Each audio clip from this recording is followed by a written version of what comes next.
So last week, y'all surprised us who serve you in ministry with some really wonderful gifts.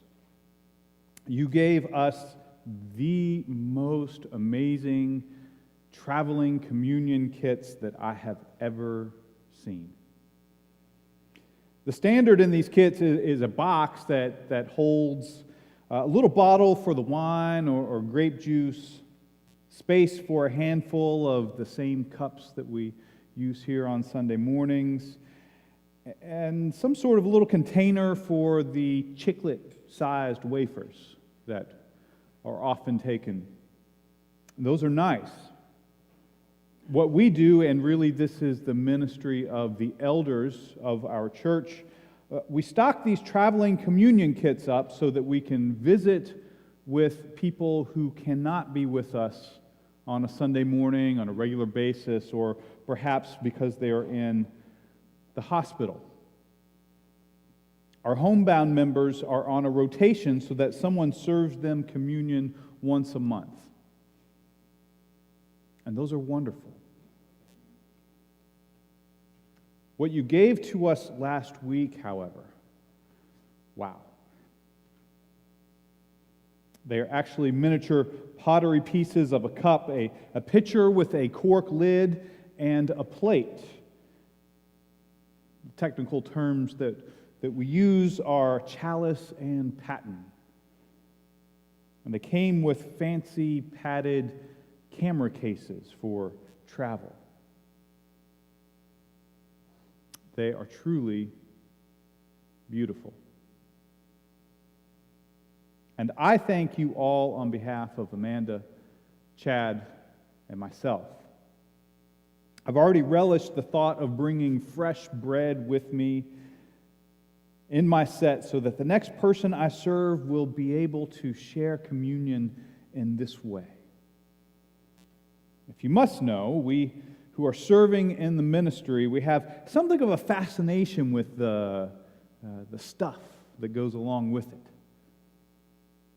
And communion sets, always at the top of our list. Unfortunately, I was not the first to put my new traveling communion set to use. Chad is on a camping trip this weekend with many of our youth, and they were the first to actually use it, and Chad sent me a picture. Now, you'll see here from their communion yesterday morning that the plate is full of some sort of bread, and the cup has a small amount of what the youth were going to dip it into. They had communion. Wow, they're back.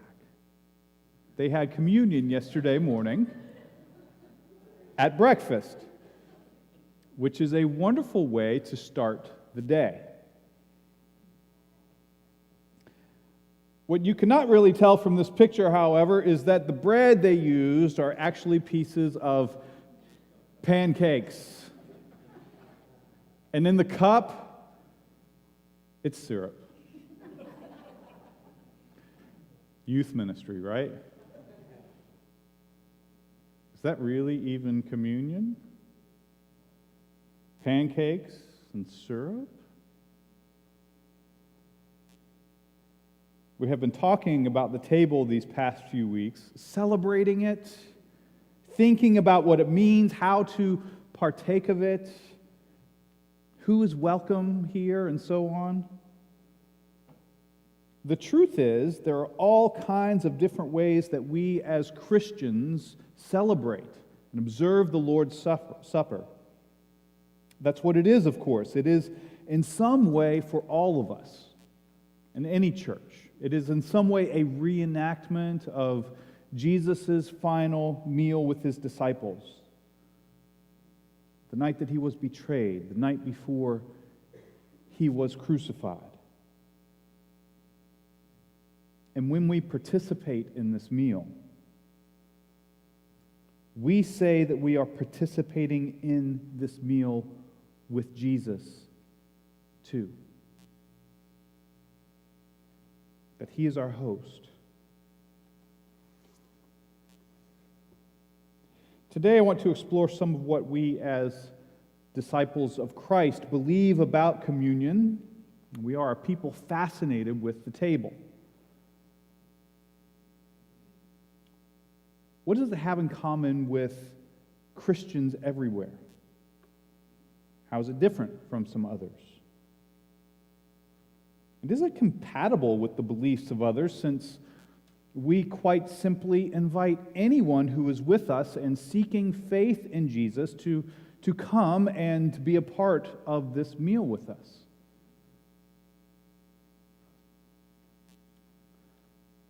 First, let's look at a text from Scripture that animates and gives life to the table itself. It's in the 6th chapter of John's Gospel, which is really an interesting place to look for enlightenment on communion. Now, John's telling of Jesus' final night. It adds the story of Jesus washing his disciples' feet.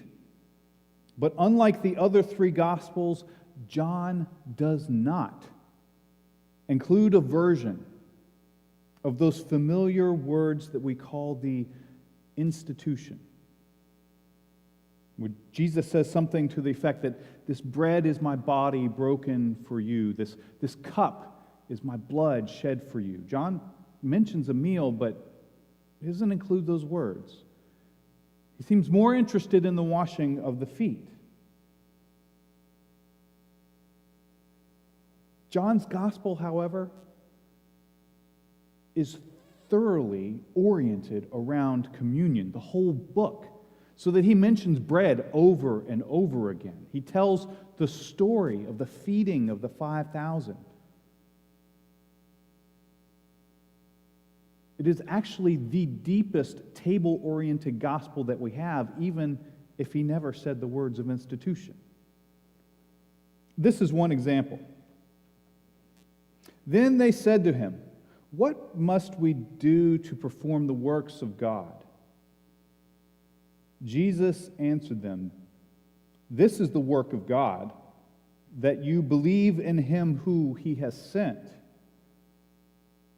So they said to him, "What sign are you going to give us then, so that we may see it and believe you? What work are you performing? Our ancestors ate the manna in the wilderness, as it is written, 'He gave them bread from heaven to eat.'" Then Jesus said to them, "Very truly I tell you, it was not Moses who gave you the bread from heaven, but it is my Father who gives you the true bread from heaven. For the bread of God is that which comes down from heaven and gives life to the world." They said to him, "Sir, give us this bread always." Jesus said to them, "I am the bread of life. Whoever comes to me will never be hungry, and whoever believes in me will never be thirsty." Do you see that? Do you hear it? You will not find that kind of reflection on communion anywhere else in Scripture. I mean, here the ancient story of Moses is recalled. Wandering hungry in the wilderness, God provided this mysterious bread from heaven to the Israelites so that they might continue to live on their journey from slavery into life and freedom. Manna. I mean, that is a unique connection to the bread that we break on Sunday. Only happens in John. What sort of life does it give to us? I mean, what kinds of slavery and bondage might it release us from? How does Jesus give us new life as a gift from God? That's what manna and communion call us to consider. Now, as disciples, we are heirs of this very rational, intellectual, intelligent tradition of Protestants. And so words like these in John's Gospel actually comes a bit of a challenge to us. Now, have you ever heard anyone use the words emblems when referring to the bread and the cup? Maybe in the prayers of an elder, perhaps in a pamphlet about communion. Have you ever heard the word emblems, tokens? The word emblems evokes for us that they are symbols. And so that our brains are supposed to do the work here, to interpret the emblems or the symbols. It's intellectual work because these things have meaning. And this actually has a history back into the very rational philosophies of the Enlightenment, if that interests you, when there were some really influential thinkers who had very deep suspicions about anything mystical or mysterious, supernatural. People like Thomas Jefferson, who actually compiled what is known as the Jefferson Bible, the life and morals of Jesus of Nazareth, because that's the rational part to pay attention to for him. What he did not include were any references to miracles or the resurrection.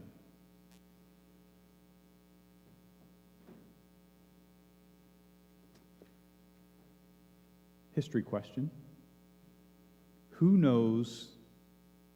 You can shout it out if you know it. Who knows what years Thomas Jefferson served these United States of America as president?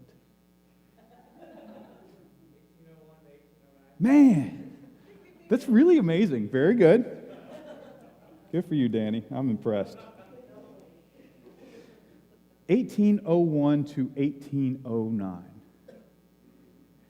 Exactly the time period when people like Alexander Campbell, Barton Stone, and others in the United States were influencing people to consider a new way of thinking about being Christian.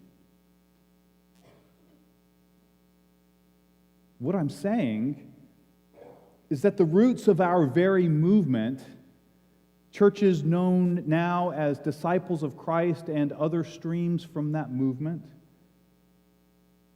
were deeply influenced by their place and time to be extremely rational in all things. And perhaps at the cost of a little bit of mystery and mysticism. The table for us has largely become an intellectual act of remembering what God did in the life of Jesus Christ. And so we often hear words like emblems. Yet it makes reading things like John's Gospel very challenging. And to be sure, John's Gospel, it is extremely intelligent writing. It is a chore to interpret, but it is not rational. It is full of mystery. I am the bread of life, Jesus says. And so what John wants us to experience is that something real and present is happening at this table, something ongoing,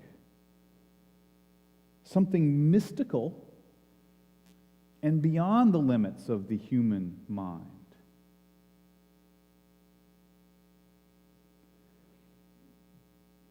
Now, our Catholic friends approach this in a very different way.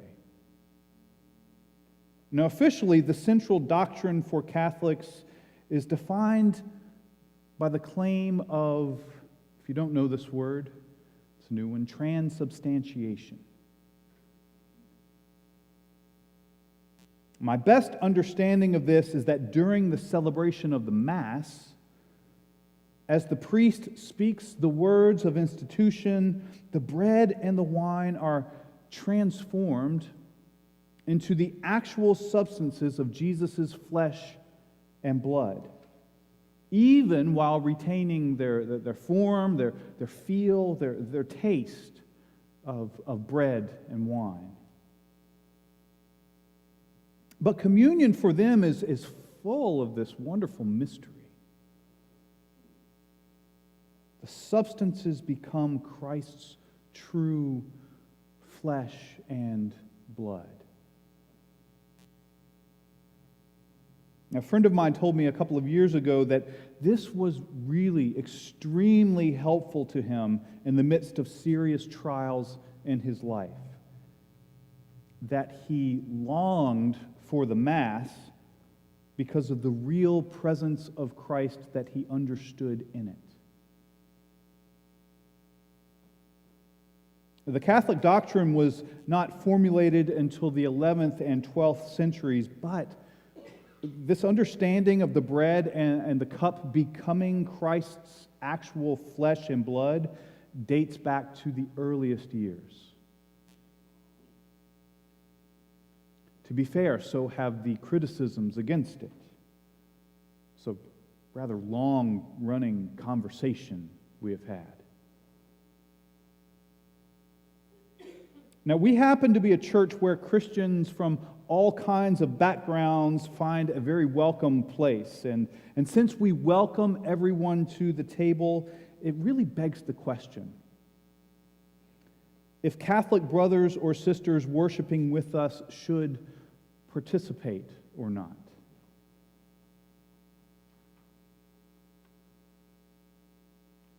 Now, from the end of the invitation, what we extend as an invite, the answer is that you are welcome, always welcome.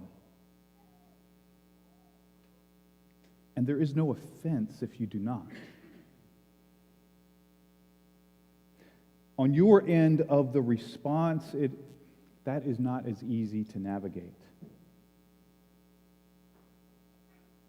I spoke with a friend of mine who is a Catholic priest to get some idea of how someone might think through this.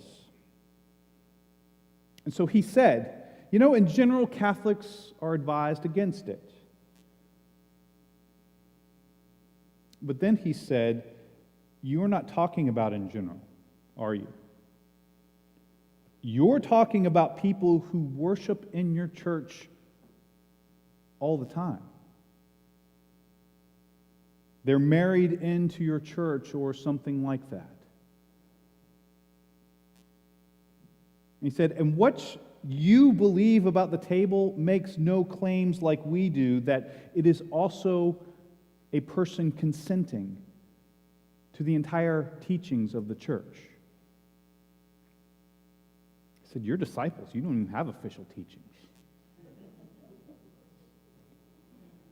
He said, I would say, and this is not an official position, just the thoughts of a pastor, I would say that a Catholic who attends your church and takes communion there has done his or her best to make sense of it all. But I would also say that they might consider attending Mass on a regular basis if being a Catholic is important to them. Because only in the Mass would they participate in that central understanding Catholics have of Christ's presence in the host. I think probably this is a good conversation to have with a priest on your own. I have to admit, though, there's something vital and ongoing and as mystical as the Scriptures themselves at times. When Jesus is understood as actually really present in some way with us at the table. Our Catholic friends know this. And even though we do not share their understanding of what exactly the bread and the cup are, I think we have a lot to learn about mystery.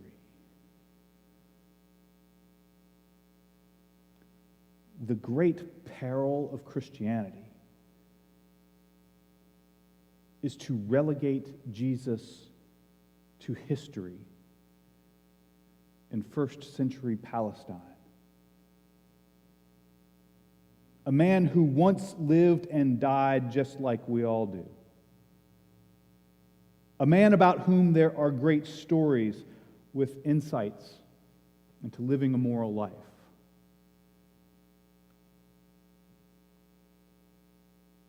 The great hope of Christianity is and always has been that this man died and rose again to new life. And that he is always still present with us, even to the end of the age. That he is made known to us in our breaking of the bread. And that is the mystery this table has always promised.